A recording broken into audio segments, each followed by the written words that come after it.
HR issues can kill you. One complaint against your company can turn your world upside down.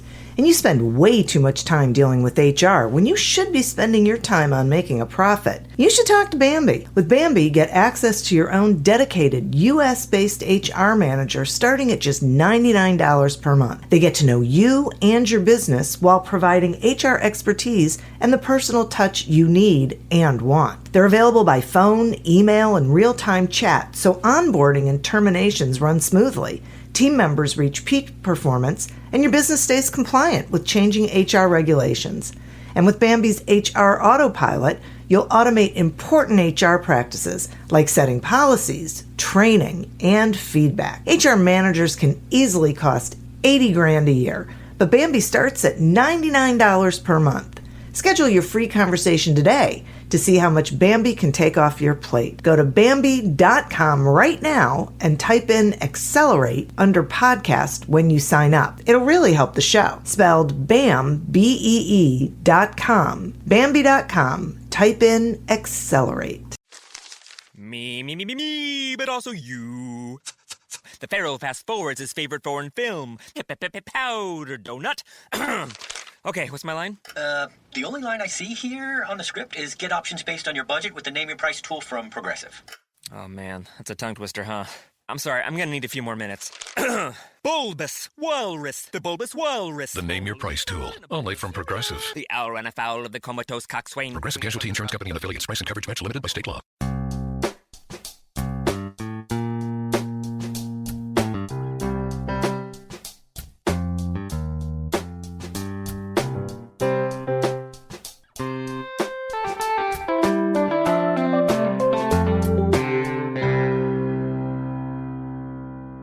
Welcome to Accelerate Your Business Growth with your host, Diane Helbig.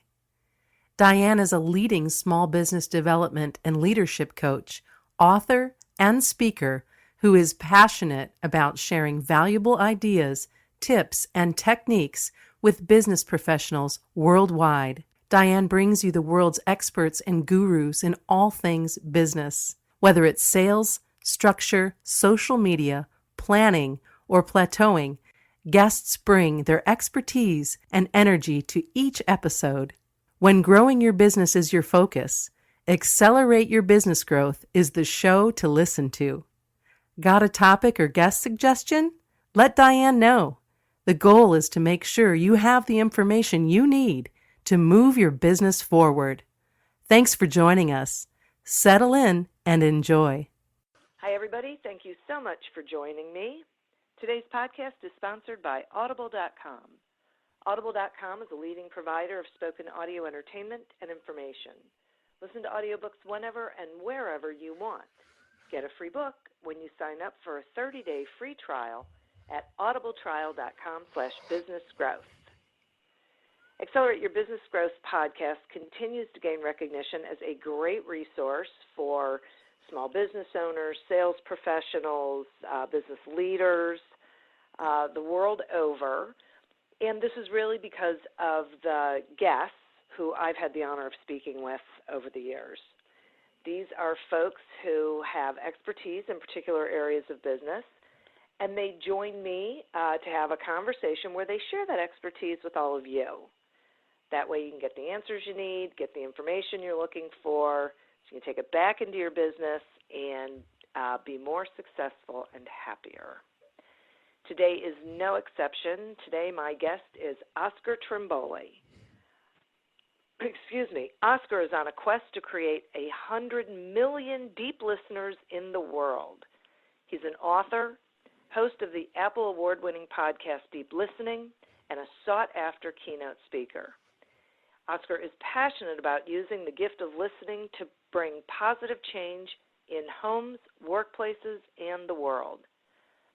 Through his work with chairs, boards of directors, and executive teams in local, regional, and global organizations, Oscar's experienced firsthand the transformational impact leaders and organizations can have when they listen beyond the words. He consults to organizations including Cisco, Google, HSBC, News Corp, PayPal, Qantas, TripAdvisor, and many more, helping executives and their teams listen to what's unsaid by the customers and employees. Thanks so much for joining me today, Oscar. G'day, Diane. I'm looking forward to listening to your questions. I am looking forward to listening to your answers. And speaking of which, I am fascinated by this topic and would love it if you would tell the listeners, what is deep listening? So most of us have been taught the importance of active listening.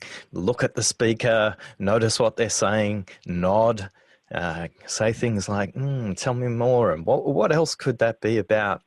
Deep listening is listening beyond the words. Deep listening is listening to what's unsaid. If you simply understand the neuroscience of listening, you speak at 125 words a minute, but you think at 900 words a minute. So the likelihood that the speaker says the first thing they're thinking, there's about a 1 in 9 chance, or 11%, that what they say is what they mean. So deep listening is about finding those other 700 words to help the speaker make sense of what they're saying, not just the listener.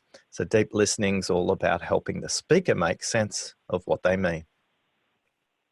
So why does it really matter? I'll say in leadership for starters, but in leadership more than ever.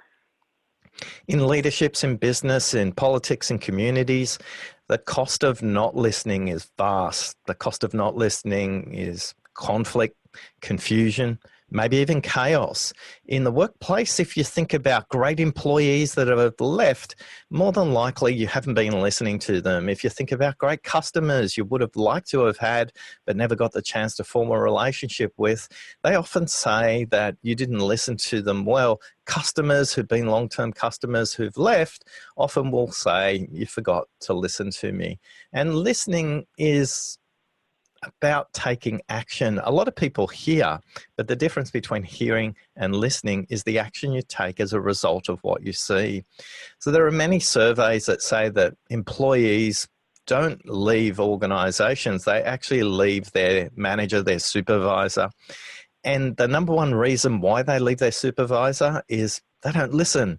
They either repeat the same complaints month after month, year after year, and just get sick and tired of saying the same thing and not being heard. And the same is true for customers, and the same is true for voters as well. Boy, no kidding. I have to say that I think one of the worst feelings in the world is feeling like you're not being heard. Not for most of us, what we don't understand is at 20 weeks inside our mother's womb, the first skill we ever learn was a skill to listen. So at 20 weeks, a baby can distinguish its mother's voice from any other sound. And at 32 weeks, you can distinguish music. You can distinguish Beethoven from Bon Jovi, from Beaver. And the minute we come into the world, we crave attention. We want to be noticed. And the very act of birth, the moment that people popped down on the birth certificate, the minute you were born, was the minute you screamed. So that very first act of birth is you wanting to be noticed. So there is a craving way back to our birth that we're being taught to listen. We want to be heard, but then we spend the rest of our lives thinking that speaking is the only part of communication. And communication is 50% listening and 50% speaking. By the second stage in most people's career, they've had between 5 and 7 training courses on how to speak, and zero training courses in how to listen. So if you want to get back 4 hours a week, learning how to listen is probably the best ROI for any leader's time, whether they're owning their own business or they're supervising staff. Okay, so why aren't we better listeners, do you think? Oh, look, the numbers are in globally. Whether I speak on stage where I take real-time polling from the audience, whether I speak to academics in Europe, in Asia, in North America, this statistic is very consistent. It varies only marginally. Between 84 and 86% of people think that they are above average listeners. So listening is an awareness problem, much like 83% of people think they're above average IQ and 87% of people think they're above average car drivers.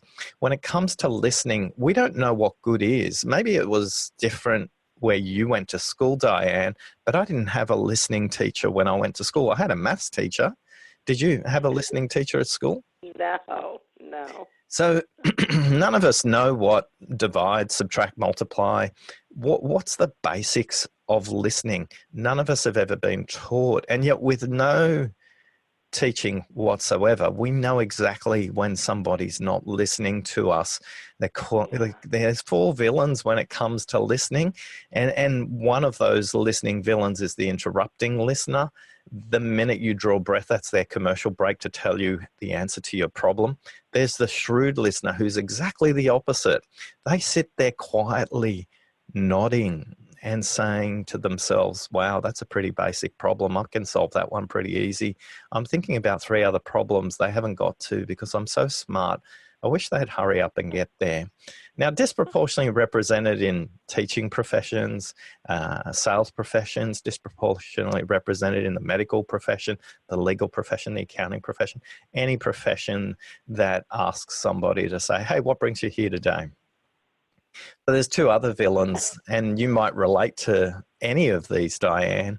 The next villain is the lost listener. They're distracted. They're not even sure why they're there. They're trying to figure out what's going on, and they're basically saying to themselves, well, if I listen for another 5 minutes, I'm sure I can fill in the gaps and make up the context. Or worse still, they're on their cell phone or their laptop or their iPad. And then the last one's a dramatic listener. Dramatic listener loves your story because it gives them a stage to tell their story. If you've got a bad boss, they're going to tell you about the time that they had an even worse boss. If you're going through a bad merger, they're going to tell you about a merger. If your project's off track, they're going to tell you about a time when their project was off track and even worse. So those 4 listening villains show up in all of our lives because listening is situational and relational. We listen differently to our parents than we would to a school principal or a police officer. And for a lot of us, we show up as different listening villains in different situations. Now, I'm not a perfect listener, Diane. I show up at work as a shrewd listener, and I show up at home as a lost listener. How about you? Which one did you relate to? The dramatic listener. And Sorry to say. But is that more at home or at work?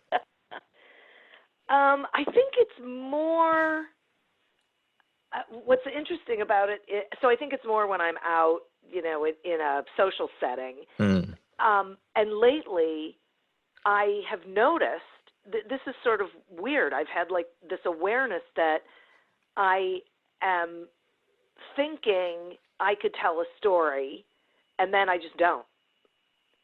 Because I feel like it's that sort of like one-upping the other person, which isn't my intent, but I don't know. I guess I've become sort of aware of it lately, and so I just try to just listen to it without wanting to then tell a similar story.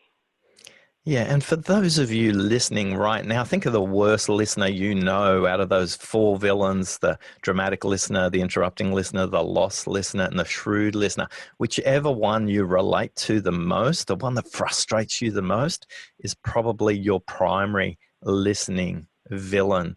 So for all of us, our villains help us understand where our blind spots are when it comes to listening, and why listening is so difficult, because we've never been taught some of the most basic things about listening. The other thing, Diane, that you don't know, but it's happening right now for your listeners, they are completely in a different place. We're talking too slowly because the 125/400 rule means I'm speaking, you're speaking at about 125 to 150 words a minute. They can listen to 400 words a minute. So they're filling in the gaps with the other 300. They might be exercising while they're listening to us. They might be in the kitchen. They might be commuting. But we're not speaking fast enough. So here's another beautiful rule to think about when it comes to listening. You are genetically coded. You are neurologically coded to be distracted. We have peripheral vision to help us survive as a species. We also have peripheral hearing. So that distracts us when we're listening. So the difference between a distracted listener and a deep listener is just knowing you'll be distracted and coming back to the conversation. Trust me, Diane, I get distracted too, but the difference between me and other listeners is I notice it quicker and I come back into the conversation. So for those of you right now commuting, hey, welcome back. So this is like the best meditation audios where they say, okay, you might be starting to think about something. That's okay. Come on back. Right? Start counting to 10 again. That's so interesting. And we shouldn't be beating ourselves up. No, look, in our database, we have a research database of 1,400 people who've said to us they want to become better listeners, and they're working with us over now the third year about improving their listening. 81% of people struggle not with the conversation, but with the distractions even before they get to the conversation. They struggle with what's in their head before they turn up. So they'll come to a conversation, and as they step into the room or onto the phone call or to the dinner table, they're thinking about the last thing that's in their mind, or they're thinking about the next thing that's in their mind, or they're thinking about what they need to do on the weekend. They're not completely present and available for the conversation because they have all these web browsers open in their mind, and they just keep filling up and filling up and filling up, and there isn't enough available space for them to process what's going on in the conversation. And then it becomes worse when the conversation starts, because a lot of people get distracted by what the speaker actually says and start to think about, oh yeah, when was the last time that happened to me? But they're not completely in the conversation. So if you'd like 3 tips, Diane, to help us in a really practical way to get present for those meetings, they're really basic, they're really simple. Number 1. Okay, wait.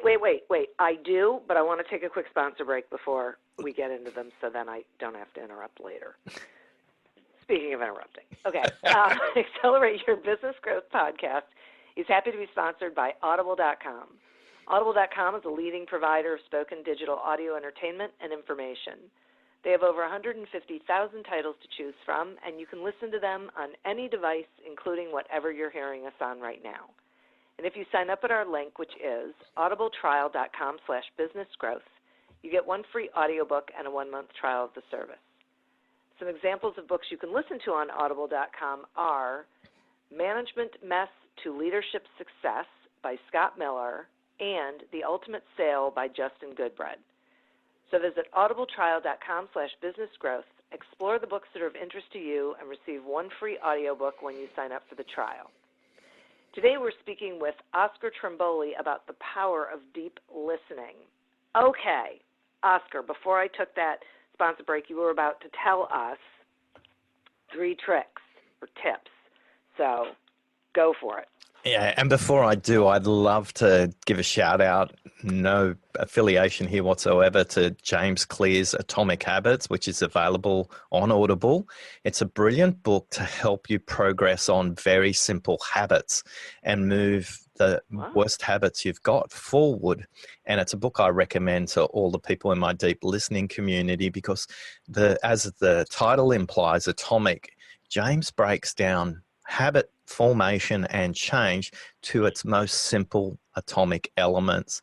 And he's been great in helping me understand how to move, not just myself, but for others that I recommend the book. And it's Audible. He's only just come out on Audible in the last month. And James, the book's been published for 11 months and 11 months in the New York Times bestseller list. So it's a really nearly a million copies sold. I'd strongly recommend it if you're listening on Audible. Wonderful. Thank you for that. That's great. Yeah. Now let's talk about the 3 most simple and basic things you can do to change a habit when it comes to listening. Now these, Diane, are going to sound so simple, but I was presenting to a Japanese company, and the CEO stood up on stage. He'd read my book, and he literally bowed in front of me as I was about to present. But he turned to the room where all his staff was, about 600 of them, and said, "I've read this book. It's really simple, but it's difficult to practice. And inside are these three really simple tips that he reinforced. So tip number one, remove the distractions. If it buzzes, if it notifies, if it beeps, if it has a visual notification for you, if it's a cell phone, if it's a laptop, it's an iPad, switch it off. Now, for a lot of you, you're going crazy right now. You could never imagine or even visualize that you could switch off your cell phone. But if you do, you remove one of the biggest barriers to listening, and you'll double your listening productivity immediately. Now, if you can't go completely cold turkey, then think about this range. Switch all those red dots off on your cell phone, those notifications, those vibrations. And then when you move from that, maybe move to flight mode and then switch it off. In 2012, 2012, Peter from Microsoft head office, Diane, when I was working there, he flew from Seattle to Sydney, literally a 24-hour flight, and I was the first meeting he had where I was hosting 20 CEOs of local technology companies. I introduced him. He was the host from that point on, and the first thing he did was he stood up, he apologized to the room, took his cell phone out of his coat pocket, switched it off, put it in his bag, came back to the table and apologized. He said, the most important thing I can give you right now is my attention. Please forgive me. Now, in that moment, Diane, what do you think happened next with the other 20 CEOs around the room? They did the same thing. 17 out of 20 did, and 3 out of the 20, I think, probably switched them into flight mode or vibrate mode or something like that. Now, Peter left the meeting after 45 minutes, and I had another half an hour with the CEOs.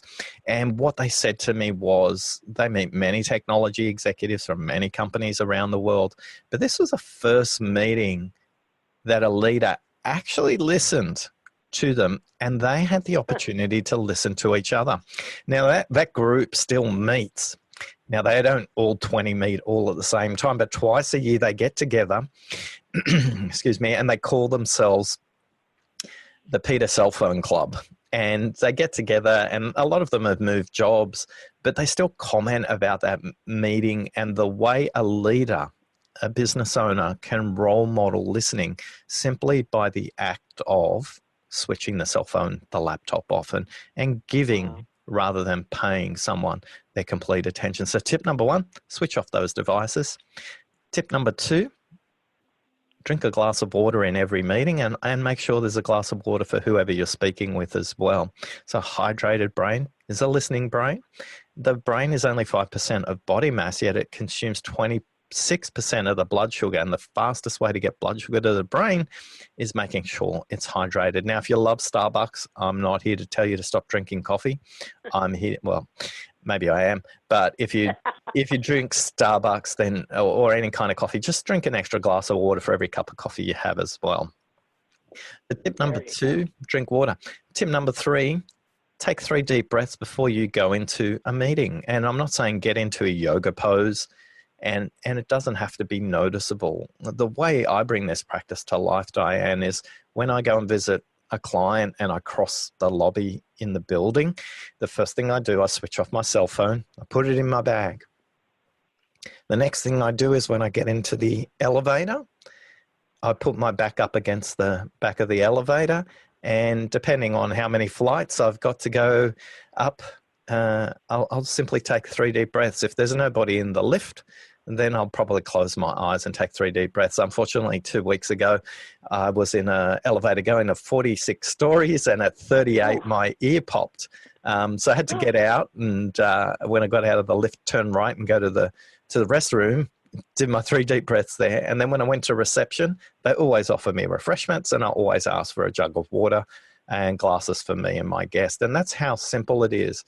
But if you practice those 3 things, one thing I can tell you that my clients have found out, they get 4 hours back a week consistently because there's a lack of miscommunication. Oh, is that what you meant when we met last time about the project update? I thought you meant something else altogether. And then there's a whole bunch of rework that has to take place. Or you meet with a client, you send a proposal, and they said, no, I asked for this. The lack of listening has resulted in you having to do more work and wasted time, not just for the prospect or the customer, but also for you as well. So 4 hours a week is amazing. Our clients say they have the opportunity to use that time to either think about the problems they've got in a deeper way, or think about and plan the longer term a little bit more, or simply go and have the kinds of conversations that they couldn't have before with staff or customers. And for a really small set, about 10% of my clients, they just say, I take that time off. I go and play golf, I run, I swim, I cycle, I spend time with my children, but I'm really grateful for those 4 hours back in the week. Yeah, that's a ton of time. It's huge. I mean, that's incredible. Yeah. Now, you've said a couple of times about listening to what's said and what's unsaid. Can you share with the listeners how you listen to what's unsaid? I know. Don't I sound like Yoda from Star Wars when I say, listen for what's unsaid? Now, remember, right at the beginning, we talked about the 125-900 rule. So the speaker's got roughly 900 words stuck in their head, but they can only say 125 at a time in each minute. So the likelihood that what they say the first time is what they mean is 11%. Now, Diane, at my stage of life, I'm seeing a doctor way too regularly. My doctor is called Dr. John. And if Dr. John gave me an 11% chance of surgery survival or treatment success, I'm asking for another opinion. Trust me, I'll be asking for a second and probably a third with an 11% chance.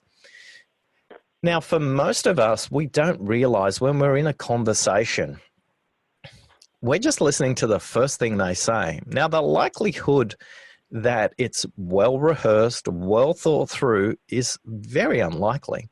Most people's mind is like a clothes washing machine. It's agitated, it's sudsy, it's going back and forth. It's not really making progress until the rinse cycle comes. And when we speak, that's our rinse cycle. So if you practice these three things, Diane, you'll be able to listen for what's unsaid. And when you do, you'll hear these magic code words coming back from those speaking to you. They'll say things, and typically they'll sigh or take in a deep breath. Typically they go, well, actually, what we should be talking about is, or now that I think about it a little longer, we should be talking about, or what's really important to me. What I meant to say was, have you ever heard people say that to you, Diane? Sure. And this is unpicking what's unsaid. So how do we get them to say what's unsaid? Step one is these three simple phrases. They're so simple, they're so short, they should be easy to remember. First thing, tell me more. Next one. That's a great one. A friend of mine does that all the time. We'll come back to you, friend. Next phrase. What else? Now, there's a reason these phrases are really short. Anything over 7 words as a question is biased. So the shorter you can make the question, the more potent it can be. And the most potent thing you can say, and you need to listen carefully for this one, is this. That's right. Absolutely nothing. Pause. Allow silence to do the heavy lifting for you. And that pause will be an invitation for them just to think a little bit longer about it. And then those magic words come out. What I need to talk to you about is what I meant to say was what's really important to me right now. Now, let's come back to your friend, Diane. Okay. What made you think of them straight away when I said? Because she's the only person I know who does it, and I love it. Like when I met her, and I would listen to her speak, and she would tell a story, and she would say that someone said X, Y, and Z, and so she said, so tell me more. And I would think, wow, that is like the coolest thing in the world. I have not adopted it yet. I'm going to have to, but she instantly came to mind when you said that, because I think she's the only person I know who does it. And on a scale of 1 to 10, how would you rate her as a listener? Oh my gosh, 10. Yeah. She's a great listener. Yeah. Mm-hmm. Yeah. And playing with and using that space, the ancient traditions and cultures, whether that's the Inuit of North America, the Aborigines of Australia, Chinese cultures, Middle Eastern cultures, silence is a sign of wisdom. Silence is a sign of authority. Silence is a sign of respect. In the West, we use these wacky phrases like the pregnant pause, the awkward silence, the deafening silence, and we have an uncomfortable relationship with silence. Just like music, though, some of the most amazing music is created not by what's played, but the space in between it. And so it's true with listening. We need the space for our minds to catch up, both the speaker and the listener. And if we just become a little bit more comfortable with silence, we'd be shocked what comes about. So those simple things, tell me more, what else, and just blank, use silence. And you'll be shocked what kinds of conversations will take place. A lot of people say to me, yeah, but Oscar, this all takes time. I haven't got time. And I go, in the beginning, it feels like it takes time. But very quickly you realize that you have the real conversation. You get to the essence of the issue faster rather than this superficial 11% where we're having really fast conversations about the wrong things. So please, for those of you who love it quick and fast, keep having all those really fast conversations and go to a casino in Las Vegas and see what happens when you have an 11% chance of success. Just keep spinning that wheel, see how you go. You can do it really fast. Yeah. So all I'm saying is if we're just a little bit deliberate, if we just ask what else, you'll be shocked. It reminds me of a story of a workshop I was running with a small business, and it was in a really narrow room. It was quite dusty, and it was about noon. I knew it was noon because they were about to serve the lunch, and we'd started at 8 a.m. that day. We'd had a little break at about 10:30, and this owner was tapping his watch and giving me that glare. If it was a comic strip movie, his laser lights would have zapped my head off with the stare he was giving me. And we'd done a simple exercise, which was this organization, by the way, Diane, was doing pretty well. They were growing at about 30% per annum for the last 5 years. But in the last 12 months, it had slowed down. Now, their global peers, they were growing at about 50%, and they were trying to become a global organization. And we'd done a simple exercise, 11 people in the room, by the way, including the owner.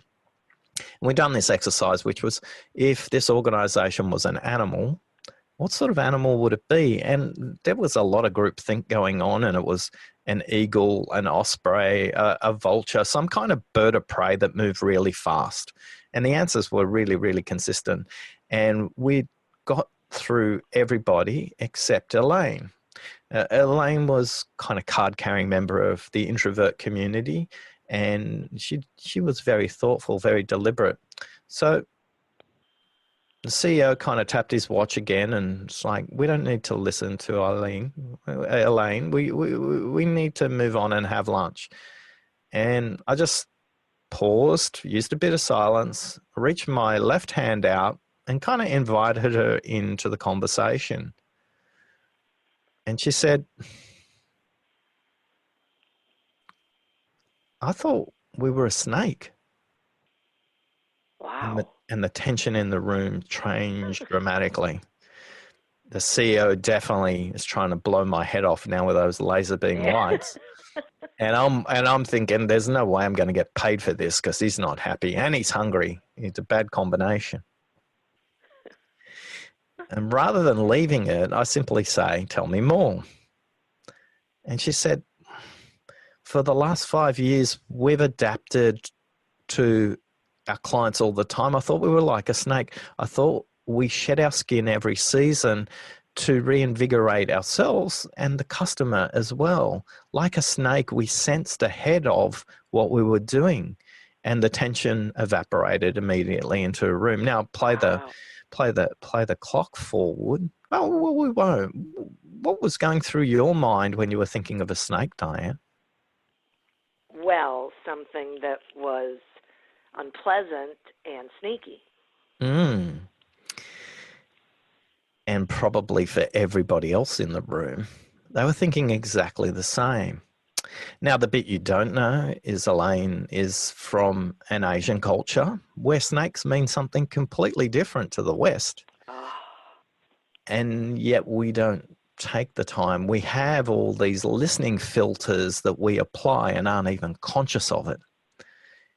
Now, wind the clock forward. What happens next is really interesting. The rest of the day, they think about what snake code words could they use for their product development. And they had all these snake beanie toys that they started to distribute to the employees. And this snake story became part of their sales presentation.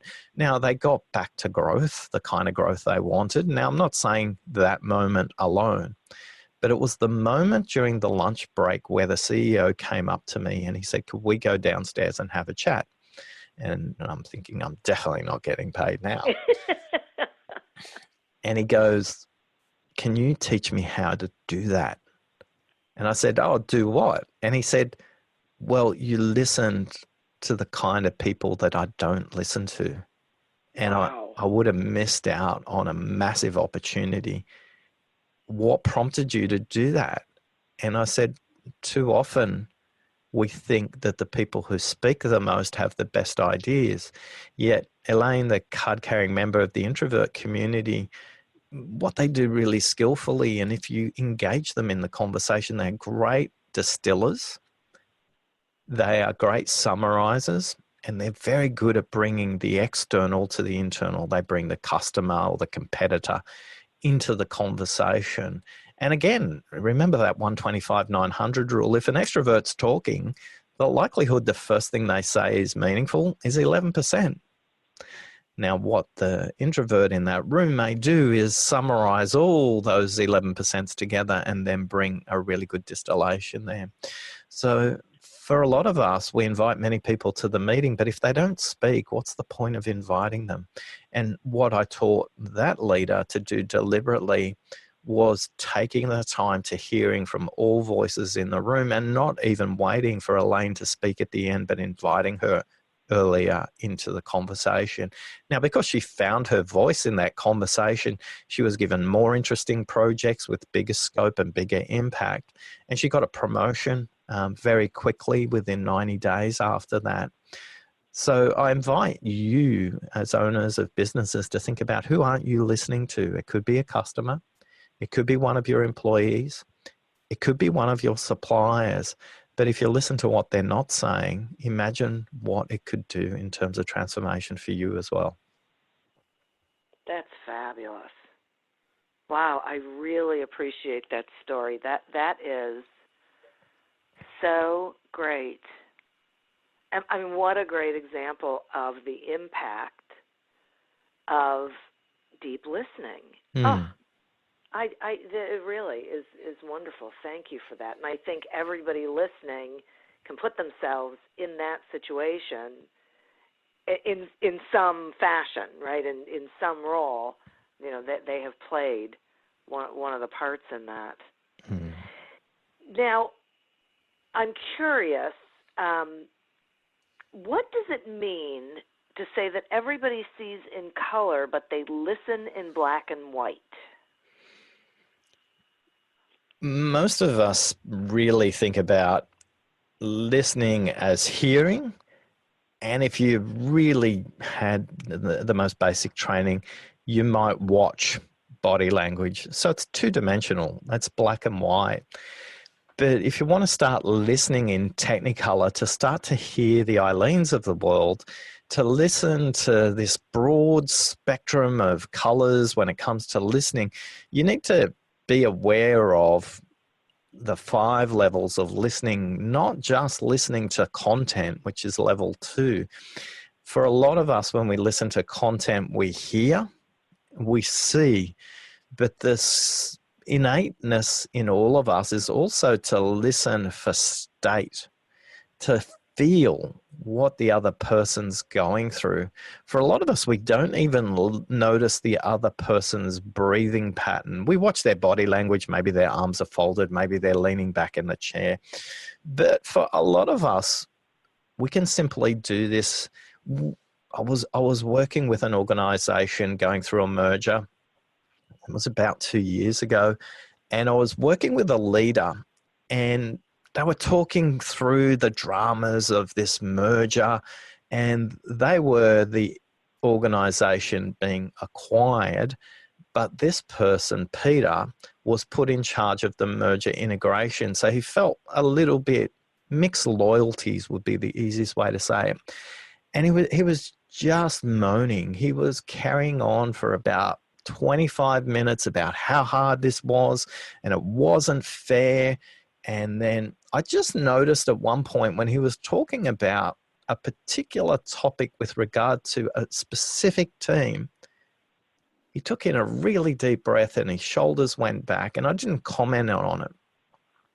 But I noticed something shifted for him. And I brought it back a bit later, at about the 25-minute mark. I said, Peter, when you were talking about that team, something changed for you. And he just breathed. He just exhaled like a balloon, letting out all the air. And he went, I really got to stop whining and taking responsibility for this merger. I'm in charge. And what I was thinking about then was, I have responsibility, but I need to take responsibility. And I'm glad you didn't interrupt me, because I had to get it out of my system. But I made a decision because you noticed that I'm responsible. And see, for a lot of us, we want to know what that means for us as the listener. It's not our job to make sense of it for us if we're listening in Technicolor. It's our job to help the speaker make sense of what they mean. We don't have to really understand what they mean. If they come to an understanding, as Peter did in that situation with the merger, they'll think you're an amazing listener. But all I said was, when you were talking about that team, something changed. Now, what I could have said was, one, I could have interrupted him in that moment when it changed, but he was in flow. It's not my job to interrupt him.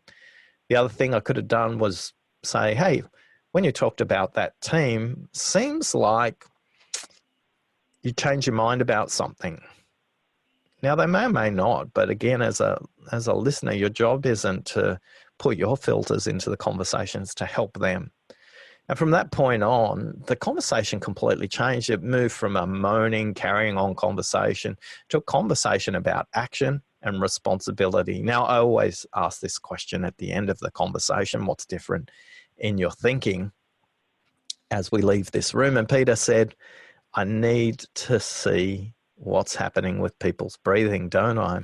And for a lot of us, if we just pay attention and listen for what we hear, what we see, and how they breathe, we'll hear things that they can't even hear themselves, because the body signals much faster than the brain can catch up. I don't know about you, Diane. Do you trust your gut feel? Yeah, I try to. Yeah. Probably not as much as I should. Yeah, well, let me flip it the other way. Have you ever had a time when you didn't trust your gut feel and there were consequences? Yes. Yeah. And people don't realize this. There's more nerve endings in the human gut than there is in the human brain. And so the ability for the gut to sense, to feel, is amazing. But if we're on a laptop and we're on a cell phone and we're distracted, we're not present in the moment. We can't listen at this level. And you can see really quickly when you do how easy it is to get 4 hours back in a week, half a day, if we just listen and sense what else is said, what else isn't said, and more importantly, what are you sensing from them? As humans, we are amazing sensing machines, but most of us are too distracted to pay attention to these things. And if we did, we would have these kind of transformational moments with people like Peter. That's remarkable. Now, I often say I'm not the expert there. I just witnessed that for him. Don't think that you couldn't learn what I've just done, but you need to be available. You need to be present for that to take place. Yeah, that's what I keep thinking. Through this whole conversation, what I keep thinking is it really is about being in the moment, really being and knowing that there are distractions, there are pitfalls, there are the villains, there are things that pull us, and so we have to bring ourselves back. If we keep bringing ourselves back, then we can be better listeners. And I love this thing about getting 4 hours back. I totally understood that when you said it. That made so much sense to me because we're hearing things the first time. We're having better conversations the first time. Yeah, you got it. Wow. You got it. Crazy. Wow. This is really great. I really appreciate this conversation, Oscar. And will you tell the listeners about your book and how they can find you and the book and what you've got going on, please? Look, if you want to start into the conversation to improve your listening, to move from distracted to deep, to get those 4 hours back a week, just visit listeningmyths.com. Listeningmyths.com is the gateway to a downloadable which will explain the 5 myths of listening. But more importantly, what are the practical things you can do about it? You can access other resources there like the book, the deep listening playing cards, the deep listening jigsaw puzzle. You can access the Apple award-winning deep listening podcast. We're just dedicated to how to listen better. We interview air traffic controllers, high court judges. We interview journalists. We interview palliative care nurses. We interview suicide counselors. We interview FBI and CIA hostage negotiators, and they all promise to provide us at least 1, but usually 3 tips on how they listen differently as well. There's no shortage of resources there, so please visit listeningmyths.com. That's the starting point to moving from distracted to a deep listener and getting 4 hours back a day.